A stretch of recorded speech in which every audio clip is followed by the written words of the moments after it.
on Jerusalem Dateline.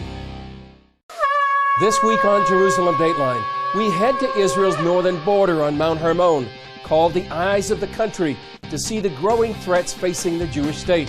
Plus, how the refugee crisis is fueling anti-Semitism and affecting European Jews. I'm seriously asking the question if I can stay here and if there's a future for my children here. And a new campaign is mobilizing support for persecuted Christians in the Middle East. Hello and welcome to this edition of Jerusalem Dateline. I'm Chris Mitchell. The civil war in Syria is now 5 years and counting. It's resulted in the deaths of thousands, a refugee crisis, and sent shockwaves through the Middle East. That includes Israel's strategic Golan Heights. We went to Israel's northern border to report on the new challenges and dangers facing the Jewish state. The borders of Syria and Israel merge on the heights of Mount Hermon. Major Nati Aharon is a company commander on Mount Hermon. We can't show you the Israeli bases for security reasons, but the mountain is called the Eyes of the Country, since from its commanding vantage point, you can see all the way to Damascus. Our eyes see all that's happening on the eastern side. We're checking everything that's happening there, and sadly, we see all the fighting. We need to be high enough so it's possible to see in the distance during the day and the night. That fighting has changed Israel's border. From the Israeli point of view, a year and a half ago, we have a dramatic change along the border when Al-Qaeda groups took over and actually control Quneitra Gate and control the 50 miles of the Syrian border. And as retired IDF colonel and security expert Kobi Marone points out, in addition to Al-Qaeda, attention must be focused on Iran and Hezbollah. The second thing from the Israeli point of view, Iran is about 1,000 miles away from here, but the chaos in Syria gave the Iranian regime a great opportunity to try to create in the northern part of the Golan Heights a real threat against Israel on the ground. These recent satellite images released by Stratfor Intelligence demonstrate how Iran's proxy Hezbollah has built a fortified base inside Syria. Some expect it could be used as a missile base to strike Israel. In nearby Lebanon, they already have 100,000 missiles aimed at Israel. It's part of the strategy that there is a chaos in Syria right now. And if they decided to retaliate to any Israeli attack, they can do it in Syria, which is not a country anymore. That's why they keep the Lebanese border very quiet. And if they decided to retaliate, they're doing it from the Syrian territory. That's why they build those new bases right now. And Russia has also seen an opportunity in the Syrian civil war. Since the withdrawal from Iraq in 2012, we see a clear decline of the American strategy over the Middle East. And the Russians use it very well. They are all over. I don't see American troops on the ground in the near future. And the Russia knows it, and that's why they not just keep their interest, they become the key player, and they actually, unfortunately, use the American weakness all over the Middle East. In the meantime, Aharon and his company will keep watch on Israel's border. First of all, we're very proud.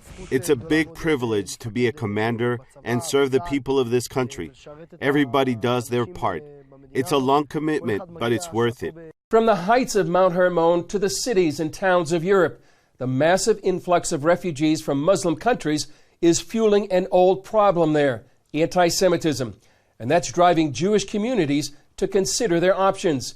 CBN News Middle East correspondent Julie Stahl has that story.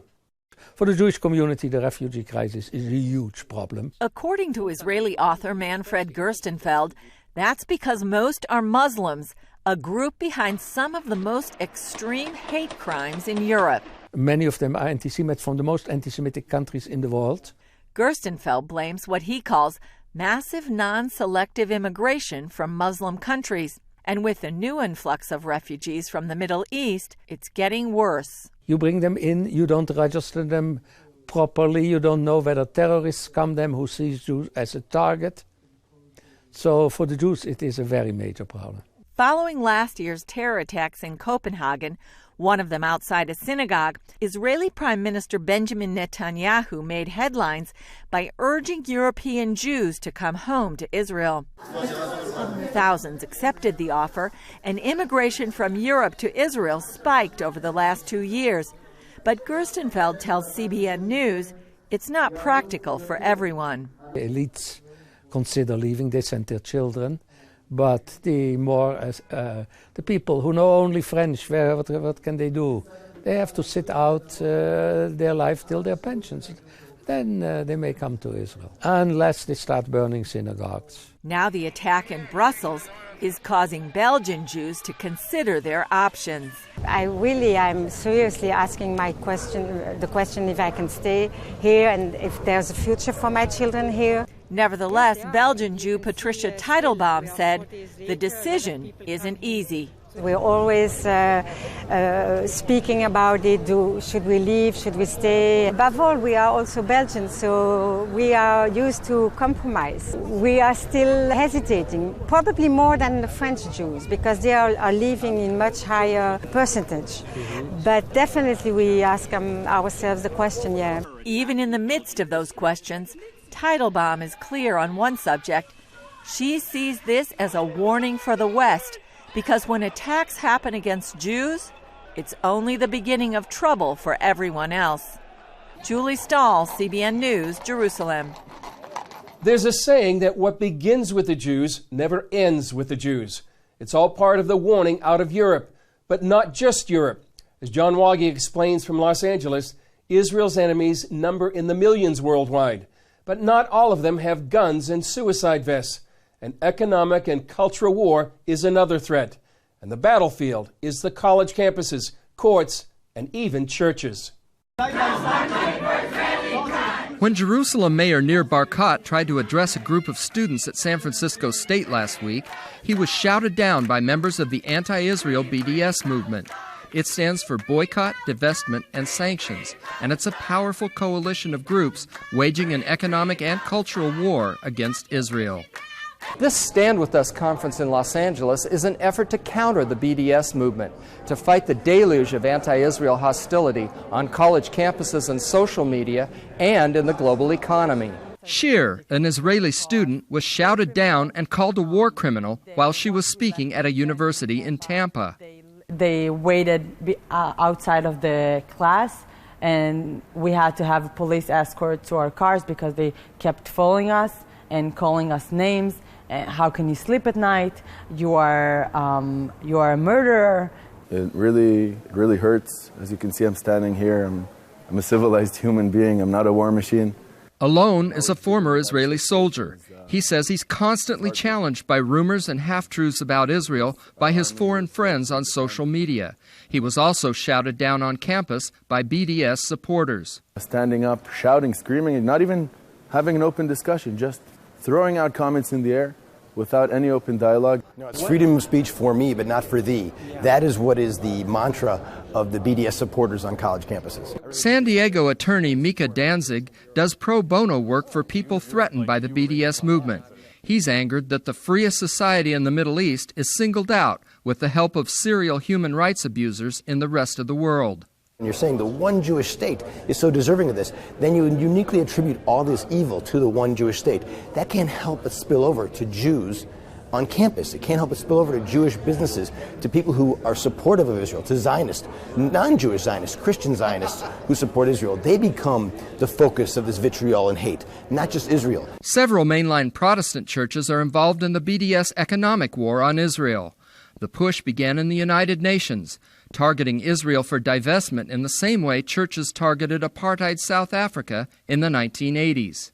Stand With Us CEO Roz Rothstein says some church leaders have bought into a campaign of disinformation that distorts the true picture in the Middle East. Because oftentimes it's not the people in the pews that are angry at Israel. It's the people in leadership positions that are moving in this direction and on false information, on half-truths. Rothstein says she's thankful for the millions of Christians who do support Israel. I'm a daughter of Holocaust survivors, and I am personally grateful to the community for standing shoulder to shoulder with the State of Israel and Jewish people on these very difficult issues during these BDS campaigns. So thank you. John Wagi, CBN News, Los Angeles. Up next, a new campaign to raise awareness of the plight of persecuted Christians throughout the Middle East. Recently, Christian World News host Mark Martin interviewed Jason Peters from Voice of the Martyrs on a new campaign designed to raise awareness of Christian persecution throughout the Middle East. The Voice of the Martyrs is a group that stands up for persecuted Christians, and Dr. Jason Peters is Associate Vice President for the VOM, and he joins us now with more. Welcome, Jason. Thank you. It's great to be here. Yeah, I appreciate your time today. Now, you've ministered to persecuted Christians in 40 countries. Why is persecution getting worse, Jason? Well, it's a good question. I think that Jesus promised that if we faithfully followed him, we would face persecution. And we're seeing that manifest largely because of the growth of Islamic extremists, which is really targeting Christians. Where have you seen the greatest suffering? Personally, I would have to say Sudan. Sudan has been one of the most difficult places to be a Christian in recent years. And most recently, it's been Syria and Iraq. Well, VOM is sponsoring a new movement called I Am In. What is this all about? Well, when Islamic militants came into Mosul, which was a part of the Nineveh plain, I mean, this was the biblical city of Nineveh. Christians have been there for many hundreds of years. ISIS came in and they started to spray paint things on people's home. And what it was the Arabic letter Nun, which is the way that Christians are identified in the Quran. It's the first letter of the word, which comes from Nazarene, Nazrani. So as this was spray painted on their houses, they had a few choices. They could either convert to Islam, they could pay this exorbitant jizya tax, which is like selling yourself into slavery. They could leave, or they would be killed. Well, I know VOM has a new book out called I Am Noon. It looks like I Am In, but it's actually I Am Noon. And it's a collection of stories from Christians who have faced persecution from ISIS and other Islamic extremists. Briefly share a story from the book that inspires you. Yeah, one of the most amazing stories is the story of a 13-year-old boy named Danjuma. And he was in northern Iraq, and he was attacked by Islamic extremists. They came into his village. They killed 23 Christians that night. With him, they hit him in the head with a machete. They tried to cut off his left arm. They ended up actually, believe it or not, cutting off his genitals. Just really harassing, oppressive kind of things. And now he's blind. But in spite of all that, you can read in the book how he says, even though they did this to me, God is in control and I trust him. And by the way, I forgive those men who did this to me because Jesus has forgiven me. Well, why is persecution not necessarily a bad thing, would you say? Well, because it provides a purification of the church. Persecution works to refine our faith. It works to challenge us to say, what do I really believe? Because if it's not tested, it's kind of hard for me to demonstrate that it's true. Well, what can our viewers do to make a difference? People want to help. They do. And one of the first things that persecuted Christians ask us for is we're sitting in a tent of a refugee, sipping tea and talking about it. I will ask them, how can we help you? The first thing they say is pray. Pray for us. And they'll mention occasionally that they're praying for us as well, because they say, we know that you're facing challenges. But to pray, though, you've got to know your family. And I like to think of it as brothers and sisters. Secondly, we provide practical ways to help. So people go to persecution.com. They can sign up for a magazine which tells them how they can help. Also, they find out ways they can practically provide assistance like family med packs. Well, Dr. Jason Peters from the Voice of the Martyrs, thanks again for being with us today. And we want to mention that your book, of course, from Voice of the Martyrs called I Am Noon. It is inspiring stories of Christians facing Islamic extremists, and it can be found at Christian bookstores and at Amazon.com, correct? Absolutely. All right. Thanks so much for your time today. Thank you very much. Appreciate it.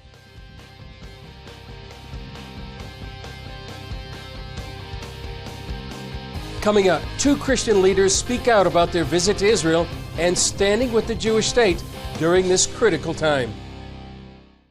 Recently, I sat down with Ken Barron, the Chief of Staff of Franklin Graham, and Ken Isaacs, the man responsible for international outreach of Samaritan's Purse, from the studios of TBN overlooking Jerusalem. Well, Ken Isaacs and Ken Barron, it's a real privilege to be with you here on Jerusalem Dateline. Can you tell me about your experiences so far in Israel? Ken, what has it been like? What have you seen and heard here? We've just met some tremendous people during our time here. Our purpose was to come and dedicate 2 ambulances to Magen David Adom on behalf of Samaritan's Purse and the Billy Graham Evangelistic Association. And it's just been a tremendous opportunity to see, obviously, what the country is going through, and it's such a hotbed of the world. And then seeing what's happening in the U.S. and interest in everything that we're doing and what's going on here. And what kind of response have you had for the gifts you've been giving? It's a great welcoming, and much different than it used to be, I think, because people have warmed and know that, in the words of Prime Minister Netanyahu, that evangelical Christians are Israel's best friend. Ken, you're the head of Samaritan's Purse humanitarian outreach around the world. What have been your impressions here? To have the opportunity to interface with MDA when we donated the ambulances, that opened up more doors for us to see what they're doing in emergency medical response around the world. The Israeli Defense Forces, the Israeli government, are known internationally. For example, Haiti, they set up a hospital down there, Nepal, many different areas, and I've run into them in my career over the years. So I just wanted to take advantage of that opportunity to meet with some of their leaders and understand how they plan, how they think, how they train, how they sort of do their supply line management. And it's a fascinating program that they have, and I think that we have a lot that we can learn from them. You were talking earlier about this underground hospital. What was that like? It's absolutely incredible. It's up in Rambam, and they had built a 2,000-bed facility underground, about 18 and a half meters underground, and it looks like a parking garage. But they are, it's got blast doors in it. It's absolutely incredible. But just to see how they have thought through and planned, engineered, and they've done all of this while they've had this huge hospital above them, maintaining all of its work, and they dug out under it and built this incredible thing under it. It's quite a feat. Going around, Ken, can you speak to the sort of the threats, the unique threats that Israel faces, and why it's so important, to be standing with Israel for such a time as this? Well, I think obviously the Bible tells us that this is God's land that He gave to Abraham, and for us that's very, very important to know that that lineage continues all the way through our lives. The threats, I was down in Gaza a couple of years ago and actually held them, spent rockets in my hand, and people carry on business, and the bus stops are air raid shelters, so as soon as the sirens go off, they've got a few seconds to get places. But now the attacks have become closer and more intimate through attacks on people, many that we don't hear about in the States, through knife attacks by just Muslims that decide they're going to attack some Jewish people, and yet you don't experience a fear here. You feel a sense of home here, and that's just one of the things that people live with. Yeah, Ken, what are some of your impressions and maybe the message you're going to be taking back to the States or wherever you're going to be going next? We had dinner last night with a Palestinian Arab Christian family in Nazareth, and they were talking about that tourism had fallen down. They were talking about Christians are leaving the area, and what a shame it was for this to happen in the place where Jesus spent most of His life. I would encourage people not only to come here from a tourist trip or sense, but also to recognize that this is a holy land and there's a huge struggle. It is the center of the world. Christians have to stand strong. If we don't stand for what we believe in, we will be marginalized and pushed off of the paper of society, and I don't think that is what we're called to do. Well, Ken, thanks so much for being with us. Can't ask for a better studio than that. This is awesome. Coming up, how matzah made in Israel makes its way around the world. We are exporting to over 35 countries. When we come back. Every year, Jewish people around the world celebrate the Exodus from Egypt with the Passover Seder. This year it begins on April 22nd. One of the key elements is unleavened bread or matzah. If a whole country eats matzah for a week, that's a lot of matzah. Not only that, but they export too, and nearly 60% of the exports go to the U.S. Here's a look at how they make matzah in Israel. The Bible calls it the bread of affliction, unleavened bread or matzah. Every year, the Jewish people are commanded to retell the story of their exodus from Egypt and to eat unleavened bread for 7 days. Because the Lord made them live very fast, they had to make bread that didn't have time to rise, and they ate these flat breads, which is matzah. Roy Wolf is vice president of Matzot Aviv. He told CBN News the whole process, from mixing to rolling to shaping to baking, must be finished in 18 minutes. Because the moment water touches the flour, it starts rising. and the whole process takes no longer than 3-4 minutes. But every 15 minutes, in order to avoid to have any leftovers of leavened dough, we have to clean the mixer system. Wolf is the 6th generation to work in his family's business, which started in 1887. They've been in the current factory since 1946. In the basements here where we have the flour silos today, the Haganah, the first defense forces, used to hide the weapons from the British mandate. Since 1946 we've been here making matzah. Of course, the factory was refurbished several times. At Matzot Aviv, they make about 20 tons of matzah per day. They start in October and work around the clock for the last month, except on the Sabbath, to provide matzah to Jewish communities in Israel and around the world. We are exporting to over 35 countries, to all Jewish communities around the world. From the large communities in North America to even the smallest community. There's one person that's in Wallis Island. He's the doctor of the island, and we are sending him matzah every year. And so he will be able to have a seder with matzah from Israel. But we also have Christian communities buying matzah in countries like Korea and Singapore, where it's, I've been told that in some churches it's been used as the holy bread. The Last Supper would have been a Passover Seder with unleavened bread. Because of that, many Christians like to take communion with matzah. Some even say that the design of the matzah, striped and pierced, is symbolic of the Messiah himself. You might think with all this matzah making that the Wolf family would get tired of Passover, but not so. We're waiting for this Seder. We usually come very tired to the Seder because I'm working until the same day in the afternoon. But it means a lot. This holiday, of course, means a lot to us. One Israeli compared matzah to a data drive, passing along information from generation to generation. Well, that's all for this edition of Jerusalem Dateline. Thanks for joining us.